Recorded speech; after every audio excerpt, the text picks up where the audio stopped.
Existem dois cenários para o médico recém-formado. O primeiro é o médico que se formou na Universidade Federal ou se formou com auxílio financeiro de familiares na particular e assim já pode começar a trabalhar, dando plantões e poupando uma grande parte da renda. Não tem aquele custo, aquela âncora do financiamento estudantil, de um FIES. E assim, esse grupo de médicos vai ter um caminho muito simples e rápido para acumular bastante patrimônio, porque vão poder economizar uma grande parte da renda. Já o segundo grupo de médicos, apesar de ter um caminho um pouco mais complicado, principalmente por ter arcado com a faculdade particular, muitas vezes ter feito um FIES, ter feito um financiamento, ter que arcar mensalmente ali com aquela parcela, vão precisar de muito mais disciplina para poder economizar uma parte da renda e começar a investir cedo, começar a se planejar cedo. Porque na prática, se você não começa a se planejar, a poupar de maneira rápida, você vai ter muito mais dificuldade para se planejar na vida adulta. Vou dar um exemplo para você. É comum, quando a pessoa se forma em medicina, ter aquela empolgação de estar recebendo um salário muito mais alto do que a renda anterior, que muitas vezes era nula. Até porque em medicina a gente não tem nenhum estágio remunerado ao longo da faculdade. Então, de hora para outra, a renda ela salta ali para os 15, 19, 25, 30 mil reais, dependendo de onde você trabalha. Então, muitos recém-formados se empolgam com isso e acabam gastando de uma forma exagerada, muitas vezes comprando carros,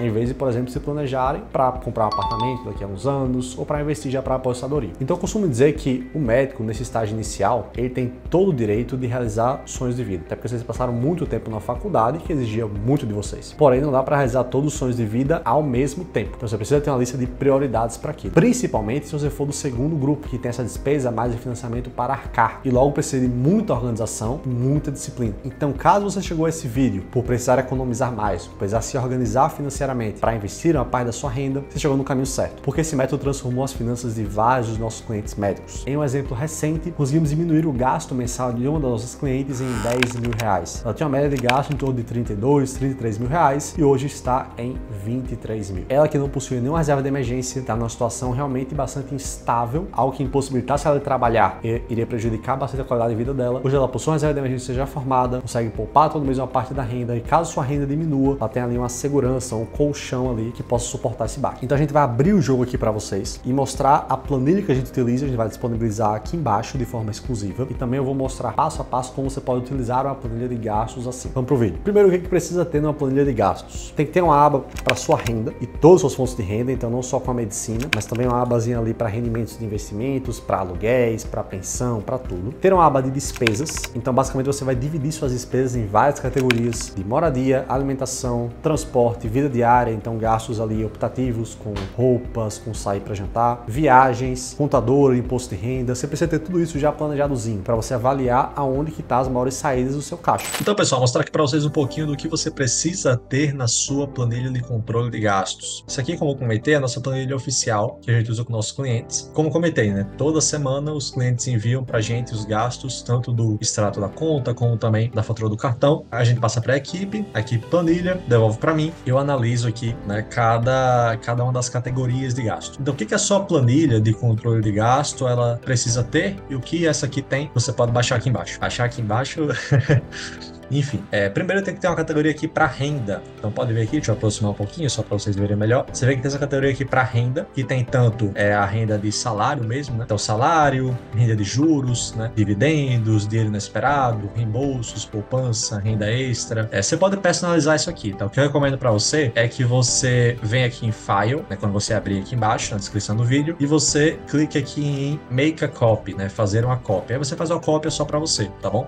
Não utilize essa planilha aqui especificamente. Você pode dividir, você pode personalizar isso aqui, por exemplo, você pode adicionar, né, renda de plantões, renda fixa, né, de salário, que você trabalha fixo em algum hospital, alguma clínica. Você pode dividir isso aqui bem direitinho, tá bom? Até de acordo com os locais que você trabalha para ver essa evolução. E você sempre divide aqui em meta de renda e renda atual, certo? Assim como os gastos também são sempre divididos em meta de gasto e gasto atual. De início, eu quero que você se preocupe mais com essa coluna aqui. Sempre a renda e o gasto atual, tá bom? Então, depois que você planilha 2 meses, que aí você começa a se preocupar em definir metas. Mas antes de início, quando você for planilhar, o ideal é você identificar seus padrões de gasto. Então, quanto em média você está gastando em cada categoria, para só depois você criar uma meta. Porque senão você vai criar uma meta que não é real, que não é realista. Por exemplo, se por mês você gasta em torno de 1.200, né, saindo para jantar, barra comer fora, não adianta você colocar uma meta de 500 reais, porque é um choque muito grande de realidade. Então, depois que você analisa que você gasta 1.200 por mês em média, você consegue colocar uma meta de, por exemplo, 1.000 reais. E assim a diferença diferença é pequena, é só ali de 1, 2 jantares por mês, que você passa a economizar, tá bom? E bora lá, vamos se aprofundar um pouquinho mais aqui na parte de gastos, que é a parte mais relevante. Só para mostrar para vocês, né? Além da parte de renda e da parte de gastos, né? Despesas, que é tudo isso aqui para baixo e tudo isso aqui para baixo também. A gente também tem a categoria aqui, né? De resumo do orçamento, que ele basicamente não precisa mexer aqui, ele vai somar automaticamente, né? Todas as despesas, tá bom? Então não precisa mexer aqui, ele vai calcular automaticamente. Então você só vai preencher essa parte de renda e de despesas. As despesas, elas são divididas em categorias. Deixa eu só dar um zoom out aqui para vocês verem. Pronto, despesas de moradia, transporte, saúde, caridade / presentes, assinaturas,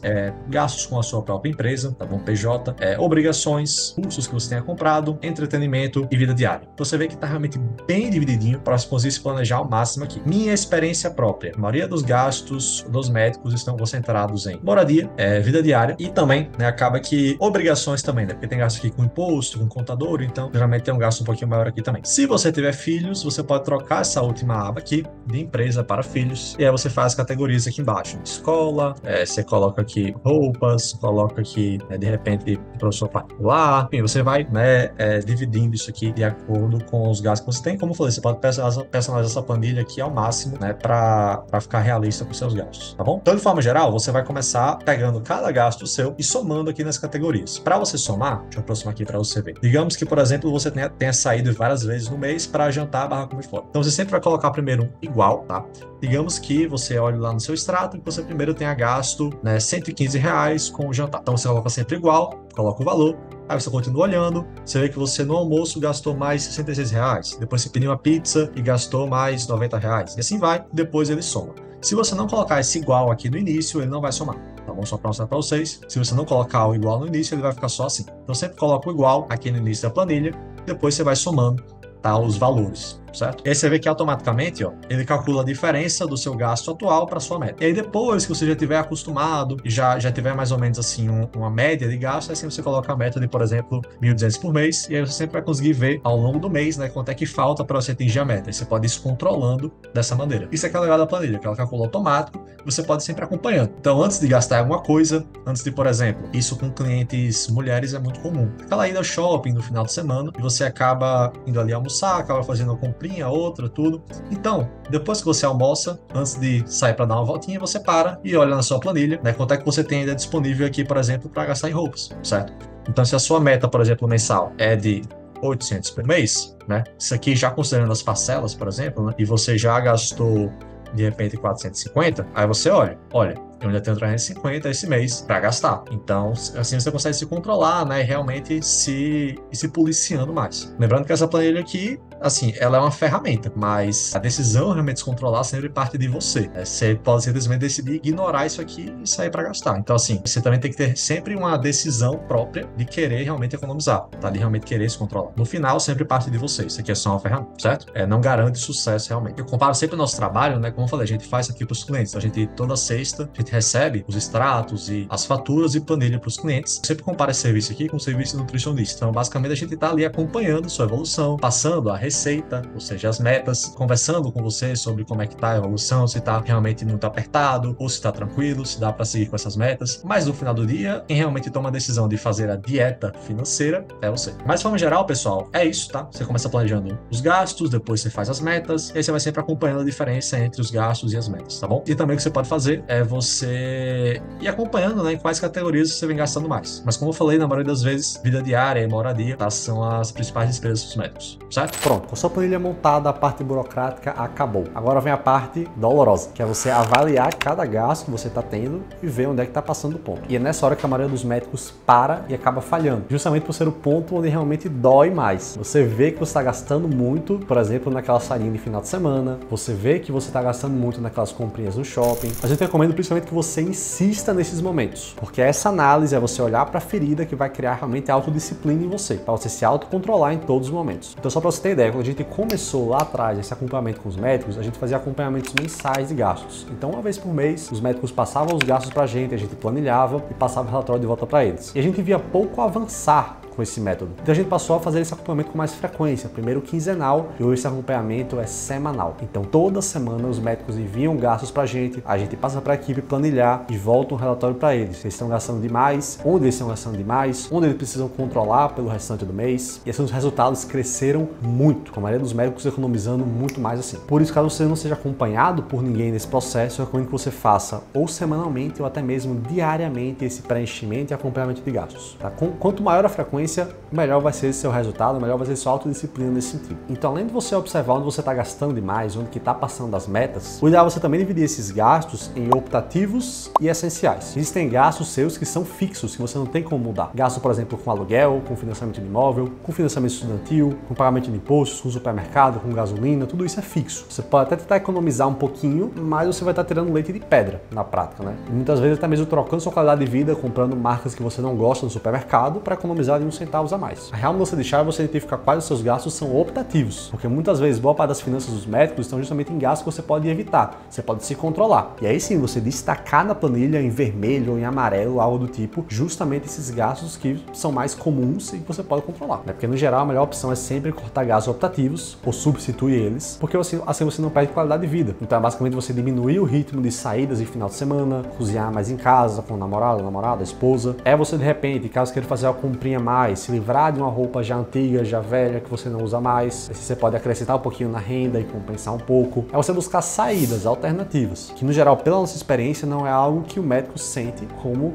se estivesse se privando realmente. São coisas que ele consegue cortar e ainda assim se manter feliz ao longo do mês. Então esse é o nosso objetivo, é justamente você gastar menos e manter o nível de felicidade. E por fim, esse conselho também é muito importante, é você evitar se comprometer com gastos altos. Se comprometer em que sentido? Parcelamentos. Muitas vezes você faz uma compra por impulso e acaba carregando as consequências dessa compra 3, 6, 12 meses. Você está num dia ruim, numa semana ruim, num mês ruim, você desconta isso de alguma forma. Desconta isso em comida, desconta isso em roupas, parcela ali em não sei quantas vezes, não vê o dinheiro sair da sua conta e se sente tranquilo com isso. O ideal é que se não é uma compra planejada, se é uma compra por impulso, pague à vista. Mesmo que seja um valor alto, se é por impulso, pague à vista. Sinta a dor de ver o dinheiro saindo da sua conta. Essa é a melhor maneira de você se autorregular. Parcelamento serve para quê? Serve para em compras planejadas, você aproveitar o benefício de dividir o valor, de jogar para o amanhã, né, um valor alto, para assim não comprometer sua renda atual. Agora, se você vai comprometer sua renda atual por impulso, comprometa só hoje. Não prejudique o seu eu do futuro. Esse é o principal conselho nesse sentido também. E além disso, em termos de saídas e entradas de caixa ao longo do mês, é ideal que você sempre aproveite o cartão de crédito, né? Porque se você vai gastar, você tem também algum benefício com isso. Então, caso você esteja saindo da faculdade, né, tem o hábito de utilizar dinheiro físico, Pix, cartão de débito, está na hora de já aproveitar as vantagens de um cartão de crédito. Já buscar um cartão de crédito que pontue bem em milhas ou em cashback e parar de jogar dinheiro fora, basicamente. Porque com um cartão, pelo menos, você consegue recuperar uma parte do valor gasto lá na frente. Então, doutora, resumindo, o trabalho de você controlar gastos é um trabalho de organização. É um trabalho burocráticozinho, de você estar sempre ali anotando os seus gastos, sempre observando onde você está gastando mais e basicamente olhando sempre para a ferida, jogando realmente sal na ferida, para assim você conseguir se autodisciplinar. Caso você sinta que nesse início pode ser um pouco difícil de você fazer isso por conta própria, ou que até mesmo você não tenha tempo de fazer por conta própria, de ficar planejando esses gastos, eu sei bem disso, porque a gente lida justamente com isso aqui, com dezenas de clientes que passam gastos pra gente, então a gente vê que realmente é demorado esse processo de passar pela fatura, enfim, e classificando cada gasto. Caso você queira terceirizar esse processo, tanto de classificação, como de análise, como de ter alguém ali te forçando a ter autodisciplina, eu comparo bastante com o trabalho de um personal ou de um nutricionista. A gente tá ali justamente para ficar enchendo seu saco para você conseguir economizar. Caso você precise dessa ajuda, a gente tá aqui justamente para te ajudar para fornecer esse serviço. A gente tem tanto um modelo de serviço onde a gente classifica para você, como onde você classifica e passa pra gente, e a gente realmente só analisa e te passa as recomendações de gastos, tá bom? Então, no caso, se tem interesse, aproveita e entre em contato com a nossa equipe no link aqui embaixo. De toda forma, te desejo bastante disciplina e organização para os próximos meses, para você já conseguir entrar num caminho financeiro onde você possa encaminhar uma vida de tranquilidade e não uma vida de trabalhar durante o dia para poder jantar à noite, e não uma vida onde você precisa sempre estar trabalhando, dando plantão, pegando trabalho extra para poder pagar suas contas, né? Porque isso não é a vida de verdade. Então, se você gostou desse conteúdo, aproveite e deixe seu like aqui embaixo no canal, e caso você tenha outros temas para sugerir, aproveite e manda nos comentários também. Meu nome é Lucas Rui, sou consultor financeiro especializado em atender médicos, e te vejo no próximo vídeo.